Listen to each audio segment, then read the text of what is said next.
आज यादव यादव को मारने में लगा, तब मेरा श्याम बहुत रोया। याद रहे लोग, जब अपना परीक्षित महाराज बिछुड़ता है या अपना एक दूसरे का जानी दुश्मन बन जाता है तो बहुत कष्ट होता है। परीक्षित महाराज जानते हैं पिता कब रोता है? पिता चाहे सारी जिंदगी मुसीबत उठाए, कष्ट उठाए, पिता के पैर में टूटी चप्पल है लेकिन अपने बेटे को अच्छा जूता पहनाने की कोशिश करता है सर्दी के मौसम में कि मेरे बेटा को दुख न हो, कष्ट न हो। लेकिन पिता जब रोता है जब उसका ही बेटा उसके दूसरे बेटे को मारता है या उसे जब कष्ट देता है, तब बहुत रोता है कि मैंने जो पौधे लगाए थे आज मेरे सामने वो उजड़ रहे हैं, बर्बाद हो रहे हैं। और बेटे की बात तो दूर है परीक्षित महाराज, मैं आप ही से कह रहा हूं, आप अगर एक पेड़ लगाइए और जब वो पेड़ जब किसी आंधी में आकर के टूट जाता है, गिर जाता है, तो बहुत दुख होता है। और ये तो खून होता है अपना बेटा के प्रति। मेरा कन्हैया बहुत रोया, याद रहे। सुखदेव जी ने समझाया, हे राजा परीक्षित, वही द्वारका में बड़े भैया बलराम का विवाह आनर्त देश के राजा रेवतक की लड़की रेवती से हुआ। कन्हैया को विवाह कहां से भाव? एक नहीं भाव 16,108। पहला विवाह कहां से हुआ? ये जिला औरैया में खुदरकोट है परीक्षित महाराज, शायद आपने सुना हो। जिला औरैया में खुदरकोट है, इटावा से 50 किलोमीटर दूर है और भरतना से 25 किलोमीटर दूर है। हाँ, कुदरकोट। जहाँ इसी कुदरकोट को पहले कुंदनपुर कहते थे, जहाँ की राजा का नाम भीष्मक है, बहुत अच्छे राजा है। आओ सुने कन्हैया का पहला विवाह कहाँ से हुआ। कुंदनपुर एक ग्राम बना सुबधा में सुनो चितलाई, और जाके भीष्मक है मारा गरे के बने यार बल्लाई।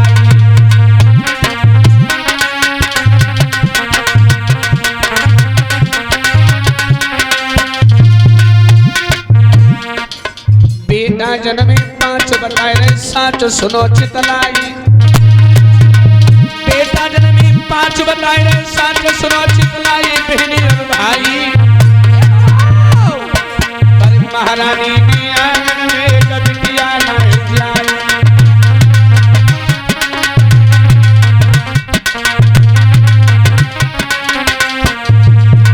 5 लड़का है, कोई लड़की नहीं है। महाराज कहने लगे भगवान आपने 5 बेटा दे दिए, एक लड़की और दे देते तो शायद जीवन धन्य हो जाता।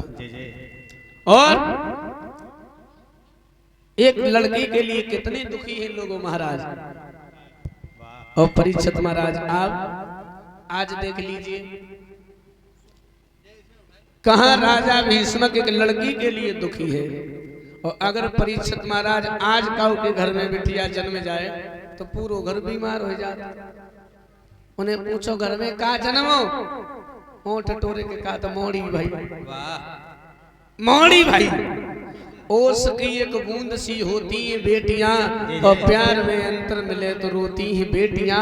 बेटा लाज रखेगा तो एक ही कुल की, और 2-2 कुलों की लाज को ढोती है बेटियां। ये भ्राता राहुल यादव जी नंगला भनू से अंतिम दिन की विदाई में 100 मुद्राएं भेंट की। भगवान भैया की लंबी उम्र करें। परीक्षित महाराज भगवान बेटियां हर इंसान को नहीं देता है। बेटियां उसी को मिलती हैं जिसका नसीब अच्छा होता है। हर किसी को लड़कियां नहीं मिलती हैं, वो नसीब वाले होते हैं पिता जिन्हें भगवान बेटियां देता है।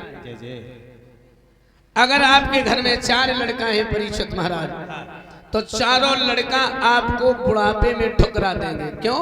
क्योंकि ब्याह के बाद वो दूसरी वाली जो अम्मा आते हैं बस सत्यानाश करा देते हैं। रेडीमेड वाली 4 लड़के आपको ठुकरा देंगे परीक्षित महाराज। लेकिन अगर आपके घर में एक लड़की है वो कभी तुम्हें ठुकराएगी नहीं। अगर भाई दुख दे रहे हैं तो उस लड़की में, उस बहन में इतनी ताकत होती है, उस बेटी में इतनी ताकत, इतनी शक्ति होती है कि वो बहन बेटी अपने बूढ़े माँ बाप को ले जा करके अपने पति के घर में उनका सारा जीवन खुशी के साथ व्यतीत कर सकती है। ऐसी होती हैं बेटियां। लेकिन आज के समय में बेटियों को बहुत दुख रहता है परीक्षित महाराज। जब तक माँ के उदर में रहती तब तक खतरा रहता है कि मैया के पेट में ही न मरवा दी। बेटी ने अगर चलो अगर माँ ने उदर में खत्म नहीं कराया, कहीं जन्म हो गया तो जैसे ही बेचारी 5, 7, 8, 10 वर्ष की होती है तो उसे घर के काम में लगा दिया जाता है।